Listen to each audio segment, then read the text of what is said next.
Sir இப்போ நான் வேலைக்கு போறதுனால எங்க அப்பாக்கு ரூபாய் கொடுக்க முடியும்னா என்னால கொடுக்க முடியும். எங்க அப்பாவுக்கு மட்டும் கொடுக்க மாட்டாங்க, அவங்க அப்பாவுக்கு கொடுப்பாங்க. நான் இவர்கிட்ட போயிட்டு எங்க அப்பாவை பார்க்க போறேன், எனக்கு ஒரு 100 ரூபாய் தாங்க, 500 ரூபாய் தாங்கறேன்னா எனக்கு உனக்கு எதுக்கு ரூபாய், நான் வீட்டுக்கு தேவையானதெல்லாம் வாங்கி வைக்கிறதுல பேசாம வீட்டுல இரு, அப்படிலாம் போய் ஒண்ணும் கொடுக்க கூடாது அப்படிங்க. அவங்க அப்பா 100 ரூபாய் கேட்பாரு, எதுக்குன்னு கேளுங்க. எதுக்குமா போயிட்டு வாங்க. இது இதெல்லாம் இப்ப நமக்கு தேவையா இல்ல, இருக்கிற கெப்பாசிட்டிக்கு நமக்கு தேவையான்னு கேட்கறேன்.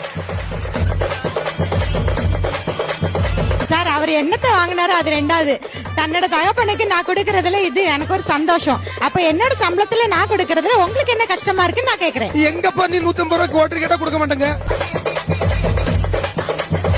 இல்லம்மா இப்போ பார்த்தா ரெண்டே ஒன்னா பாக்குறேன் சார். ஒரு நிமிஷம் கேளுங்க.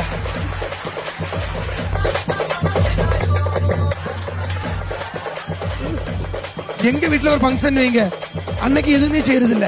அவங்க அம்மா வராங்க, அப்பா வராங்க, அக்கா வராங்கன்னா அன்னைக்கு ஆட்டு அடிப்பா, அசந்தா எண்ணெய் தூக்கி போட்டு அடிச்சா அடிப்பா. அந்த